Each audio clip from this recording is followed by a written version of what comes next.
মাশাআল্লাহ, এবার আঙ্কুরের প্রচুর ফলন হয়েছে। যদি সবগুলো টিকে মাশাআল্লাহ, কারণ গতবার তো টিকে না রোদের কারণে পুরো ফুল শুকিয়ে গেছিল। এবার তো মাশাআল্লাহ আবহাওয়া একটু ভালো আছে, ঠান্ডা গরম মিক্স। যদি আল্লাহ কিসমতে রাখে আর কি, ইনশাল্লাহ এবার আঙ্কুর ভালোই হবে। প্রত্যেকটা গিরায় আঙ্কুরের ফলন আসে। তো হাওয়ার কারণে ভিডিও ঠিক হইতেছে না, লড়ে তো এই জন্য বাতাসে এই করে দেখাইতে পারতেছে না। এই দেখেন এগুলো ফুল আঙ্গুরের,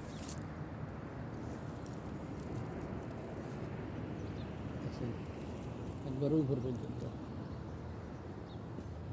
এই জানলাটার জন্য আমি আর আমার একজন বাঙালি ভাই কষ্ট করছি। পুরো জানলাটা দিছি হাতের রড দিয়া, গাছের খেসাব দিয়া, কাঠ দিয়া, সব কিছু দিয়ে দিছি, কিন্তু খাওয়ার সময় আমরাই খাই না, সবার আগে এরাই খাই না। যত্ন করে আমি উপরে কাটিং করি, আমি পুরান ঠাইল কাটি সাফ করি, সুন্দর করি। কারণ আঙ্গুরে তো পুরান ঠাইলে আঙ্কুর হয় না।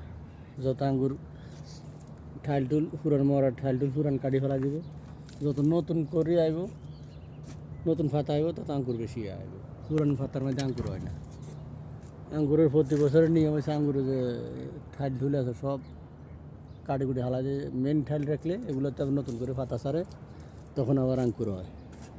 পুরান পাতাতে আঙ্কুর হয় না। যতগুলো আঙ্কুরের থোক না আছে সবগুলো নতুন পাতার মধ্যে আছে, পুরান পাতার মধ্যে কিছুই নেই। এই জন্য আঙ্গুর গাছ যারা চাষ করে তারা সম্পূর্ণ পুরান পাতা কাটে ফেলাই দেয়। মোটা পাতার ঠালগুলো যেগুলো থাকে এগুলো তো আবার নতুন করে ফাতাইয়ে আঙ্গুর ধরে। দেখেন এই যে আঙ্গুর, এই যে আঙ্গুর, ওই যে একবার উপরেও আছে।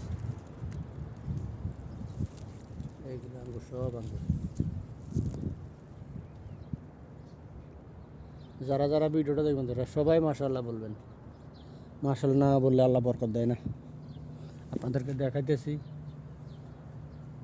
কারণ সবাই যাতে না দোয়া করে, এই জন্য সবাই মাশাআল্লাহ বলবেন। মাশাআল্লাহ বললে আল্লাহ বরকত দেয়।